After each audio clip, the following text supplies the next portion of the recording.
Hello, you're watching Shalom World News. I'm Dana Villa from Chicago, Illinois.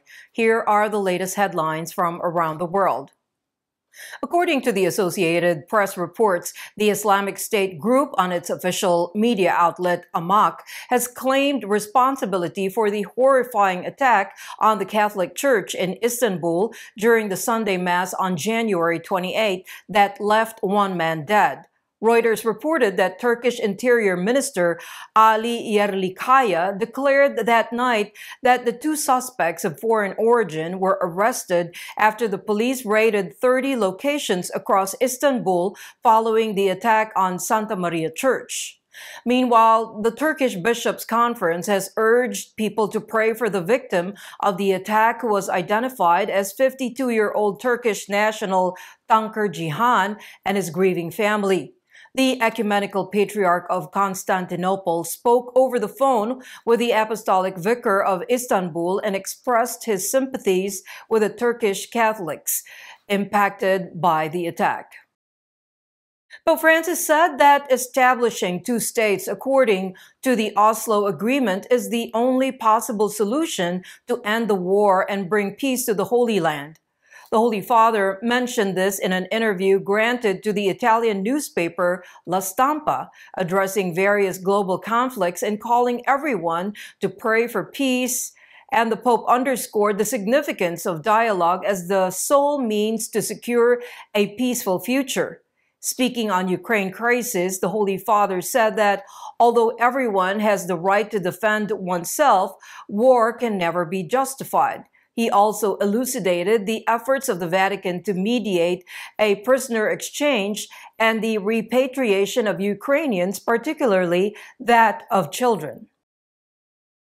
Pope Francis has confirmed his plans to meet with Argentina's President Javier Milei during the canonization of Blessed Maria Antonia of St. Joseph, the first Argentine female saint scheduled for canonization on February 11, 2024 in Rome. The Pope expressed his willingness to engage in dialogue with the president of his native country despite previous insults hurled by Milei during his election campaign. Milei later apologized for his criticisms of the Pope. The pontiff responded to the invitation of Milei to visit Argentina, saying that it is still a possibility. The upcoming papal trips this year include Belgium, East Timor, Papua New Guinea, and Indonesia. Of his health, the Holy Father said that he is better now, despite some aches and pains.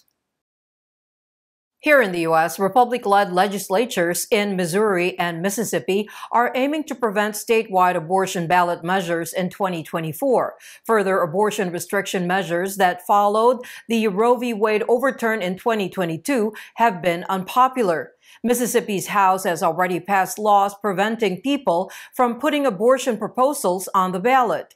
Missouri pro-life groups are campaigning for legislation that would require an existing abortion ballot issue to get a majority vote in the 5 of the state's 8 congressional districts, in addition to a simple statewide majority.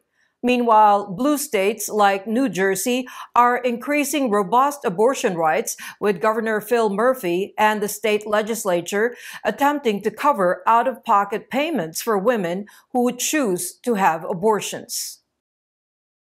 A Board of Education in Maryland County unanimously voted on January 10 to remove books with sexually explicit content. The new policy that would impact Carroll County Public Schools states that the books that show, depict, or write about sex or sexual acts in a graphic manner will be restricted. According to the policy, instructional materials, including supplemental materials, shall not contain sexually explicit content. However, this does not apply to materials used in the health curriculum. The month-long effort of parental rights group Moms for Liberty resulted in the vote. The parental rights group president, Kit Hart, told Fox News Digital that the entire idea of parental rights is that all parents can agree on. Hart added, quote, "We're very happy with the result," end quote. On Monday, January 29, the U.S. Supreme Court set March 26 as the date to hear oral arguments in the Food and Drug Administration versus Alliance for Hippocratic Medicine. In August last year, a three-judge panel of the Fifth U.S. Circuit Court of Appeals ruled that the Food and Drug Administration, or FDA, did not adequately consider the drug's safety when mifepristone is used by minors. The FDA approved the drug in year 2000 and facilitated easy access to Danco Laboratories that manufactured the drug in 2016. The drug is currently banned in states where abortion is tightly regulated. The hearing comes 2 years after the overturning of Roe v. Wade, which had legalized abortion in all states. At a public hearing on ACT's proposed laws pertaining to voluntary euthanasia, the Canberra-Goulburn Archbishop Christopher Prowse stated that the measure had a, quote, narrow understanding, end quote, of conscientious objection as reported by Canberra Times. The 4-day public hearing scheduled to review the proposed law started yesterday. The bill introduced by the ACT states that medical professionals and providers who oppose voluntary assisted suicide are not required to provide such services. Nevertheless, they must not prevent people from accessing voluntary assisted dying by directing them elsewhere. As per the bill, a facility could be fined up to $81,000 under severe circumstances. A disability advocacy and support agency voiced concerns during yesterday's hearing that the bill does not effectively exclude disability. Father Anthony's son Wenjun had been consecrated bishop of the newly founded Diocese of Weifang in China. Pope Francis made the appointment on April 20, 2023 as part of the provisional agreement between the Holy See and the People's Republic of China. The announcement of the establishment of the new diocese and the bishop's appointment was made on January 29 during the consecration. The Diocese of Weifang was established after dissolving the Apostolic Prefecture of Ziduxian. The diocese accommodates around 6,000 Catholics. Bishop Sun was born in November 1970, attended Shishan Seminary in Shanghai, and was ordained a priest in 1995. He has served in Shandong and in Ireland.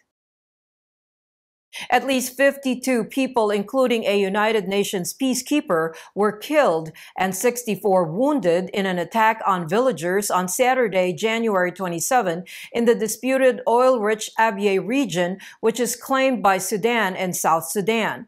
Bulis Kok, the information minister of the region, stated that armed youth from war-up state in South Sudan attacked villages in neighboring Abyei. The cause of the attack was unclear. This attack was the deadliest in a series of attacks in the region known for ethnic violence since January 2021. Meanwhile, about 30 people lost their lives in another attack which occurred in 2 villages in Mali, a West African country, over the weekend. Al-Qaeda and Islamic State-linked militants often unleash attacks on the army and civilians in Mali. Thousands of pro-life supporters attended the annual Rally for Life in Austin, Texas on Saturday, January 27. The event commemorated the 1973 U.S. Supreme Court ruling in Roe v. Wade that legalized abortion nationwide. Participants carried pro-life placards to the Texas Capitol, where prominent speakers delivered messages in support of the pro-life cause. Speakers included former abortionist Dr. Haywood Robinson, abortion survivor Claire Caldwell, and Texas Alliance for Life Executive Director Dr. Joe Poyman. Following the rally, a pro-life expo took place on the Capitol grounds. 3 masses for life were celebrated before the march, one of which was presided over by Austin Bishop Joe Vasquez. For the first time in almost half a century, the Vatican has sent a resident representative to Vietnam as part of efforts to mend diplomatic relations between the two nations.